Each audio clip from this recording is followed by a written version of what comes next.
भारतीय सैन्यात देशसेवा बजावल्यानंतर सेवानिवृत्त झालेले आसिफ बागवान फौजी यांचे शिरपूर शहरात अत्यंत उत्साहपूर्ण वातावरणात भव्य स्वागत करण्यात आले। त्यांच्या सन्मानार्थ काढण्यात आलेल्या मिरवणुकीत शहरातील विविध क्षेत्रातील मान्यवर, सामाजिक कार्यकर्ते, व्यापारी, युवक तसेच सर्व जाती धर्मातील नागरिकांनी मोठ्या संख्येने सहभाग घेत राष्ट्रसेवेला मानवंदना अर्पण केली। या भव्य मिरवणुकीची सुरुवात किसान विद्या प्रसारक कार्यालयापासून करण्यात आली। त्यानंतर पाताळेश्वर चौकातील शहीद स्मारक, अंबा गल्ली, मारवाडी गल्ली, कुंभारटेक, मोहम्मदिया चौक मार्गे गणेश कॉलनी येथे मिरवणुकीचा समारोप झाला। संपूर्ण मार्गावर नागरिकांनी फुलांची उधळण करून व टाळ्यांचा कडकडाटात माजी सैनिकांचे स्वागत केले। मिरवणुकीदरम्यान डीजेवर देशभक्तीपर गीते वाजत असल्याने संपूर्ण परिसर देशभक्तीच्या रंगात रंगून गेलाय।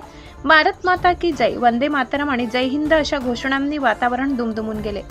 अनेकांनी तिरंगा हातात घेऊन मिरवणुकीत सहभाग नोंदविला।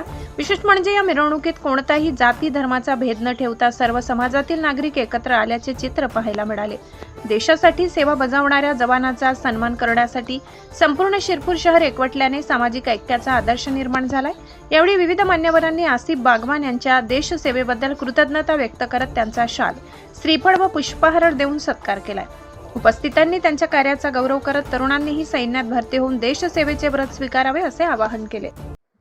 अपने सेना के माध्यम से सिर्फ भारत में ही काम किया है कि और कई दूसरे देशों में भी गए? मैं सेना के माध्यम से आपको बताना चाहता है, एक शांति सेना के तौर पे वर्ल्ड में एक यूनाइटेड नेशन करके एक काम करती, उसी शांति सेना के तौर पे मैं 1 साल के लिए भारतीय सेना के जरिए से मैं कांगो में गया था, जहाँ पर मैं 1 साल अपना समय बिताया, जहाँ पर शांति के लिए भारतीय सेना को भेजा जाता है और भारत की सेना वहाँ पर शांति स्थापित करती है। ये वर्ल्ड की तरफ से ये यूनाइटेड नेशन है, इसकी एक बहुत बड़ी संस्था है, वो भारतीय सेना को वहाँ पर शांति के लिए भेजा जाता है। क्या लगा तुमको वहाँ जाने के बाद में? ऐसा लगता है कि भारत के लोगों को भी कुछ चेंजेस करने चाहिए, ऐसा कुछ लगता है क्या? तो वहाँ के और यहाँ के दोनों साइड से देखने के बाद में आपको क्या लगता है, कुछ वहाँ से सीखने को ना? अभी अगर 2 देशों के कंपेयर करेंगे तो सबसे पहले तो ये कहना है, सारे जहां से अच्छा हिंदुस्तान हमारा, वो बाकी देशों से सबसे अच्छा हमारा देश है। लेकिन हमारा ये कहना है कि बाकी देशों से देश आगे बढ़े, तो आगे कैसे बढ़ेगा? जब हम खुद एक डिसिप्लिन को अपने अंदर लाएंगे। देश को अगर साफ सफाई रखना है तो देश आगे जाएगा। खुद को एक डिसिप्लिन, सोल्जर एक डिसिप्लिन होता है, वो सेना के लिए डिसिप्लिन में नहीं रहता है, वो और भी कई चीजों के लिए डिसिप्लिन में रहता है। तो वो डिसिप्लिन सारे भारतीयों में है। देश के प्रति लोगों की जवाबदारी, देश के प्रति लोगों की भावनाएं। हम इंडियंस सिर्फ 15 अगस्त या 26 जनवरी को देशभक्त ना बन के हम आजीवन अपने देश की और देश के प्रति जो हमारी भावना है और देशभक्ति है, वो साल भर मन में रख के देश के लिए काम करे। और सबसे पहले देश इस भावना को अगर लेके चले गए तो पक्का विश्व में नहीं, हर जगह भारत का और भारत की सेना का नाम होगा, ये मुझे पक्का यकीन है। वहाँ जब आप फॉरेन कंट्री में गए थे तो वहाँ नदी या नाले से देखा होगा आपने, तो क्या लगता है वहाँ की स्वच्छता या तो क्या सीख क्या लेने को ना?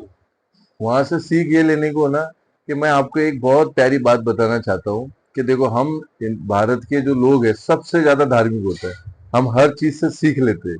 सीख ऐसे लेते हैं, आप एग्जाम्पल के तौर पे ले लो, अगर सूरज हमें धूप देता है तो हम उसे सूर्य देवता कह देते। अगर नदी हमें पानी पिलाती थी तो हम उसको नदी को माता कहते।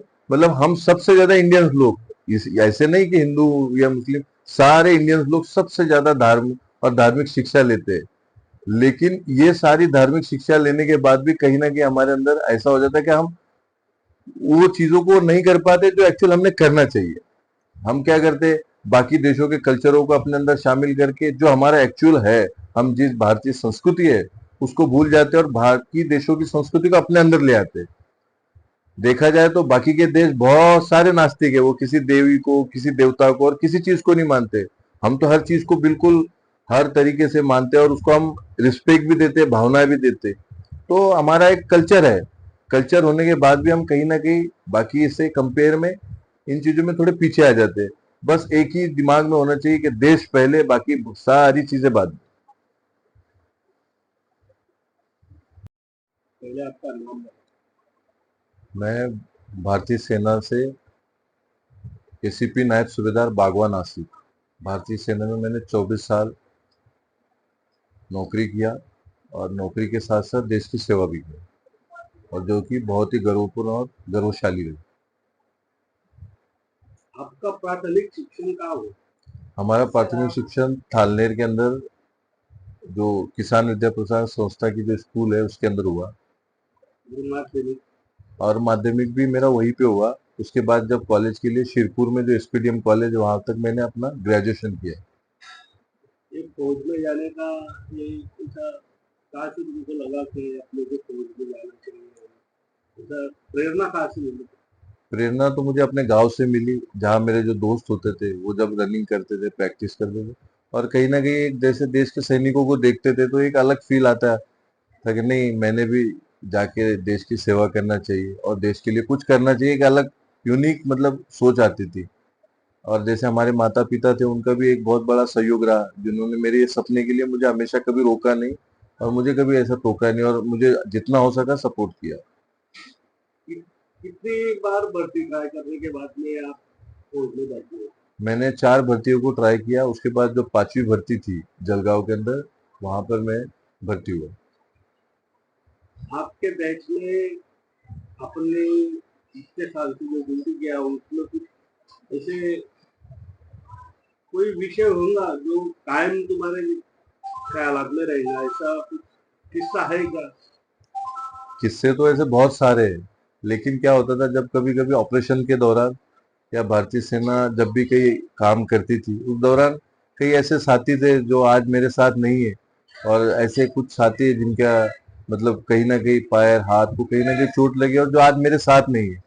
उनको खोने का बहुत बड़ा गम है, और उनको साथ ना होने का भी एक बहुत बड़ा मतलब अंदर जो उनके साथ रहा हो, उनके साथ समय बिताया, और आज वो लोग मेरे साथ नहीं, तो एक बहुत बड़ा मेरे लिए इंसिडेंट नहीं बोल सकता, लेकिन उनके प्रति, देश के प्रति उनकी जो भावना थी वो बहुत अच्छी थी, जिससे मुझे बहुत ही आज भी वो पलों को नहीं भूल सकता।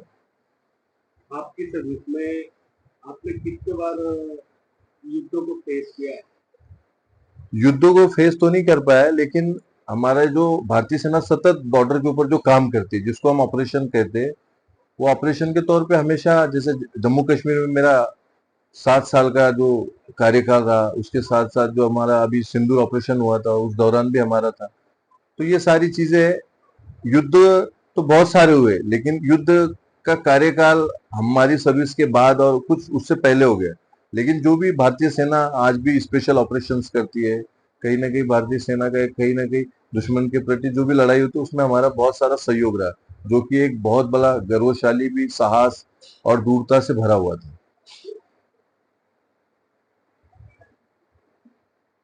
आप फौज में होने के कारण आपको ऐसा कोई उत्सव या तो कोई जगह पे आपको शामिल नहीं होते हैं, ऐसा कौन सा एक आधा विषय है क्या? नहीं, ऐसे बहुत सारे विषय तो बहुत सारे हैं। जैसे क्या होता है, हमारे धार्मिक फेस्टिवल होते हैं, साथ साथ दोस्तों की शादियां है, कई ऐसे भी होते थे, रिश्तेदारों की बहुत क्लोज मैरिज होते थे, तो उसमें ये खलता था यार आज मैं यहाँ पर हूँ। लेकिन एक चीज भी थी कि नहीं, पहले देश है, बाद में ये सारी चीजें, तो उन सारी चीजों को ये एक बहुत बड़ा मोटिव दिमाग में रखने से ये सारी चीजें छोटी लगती थी।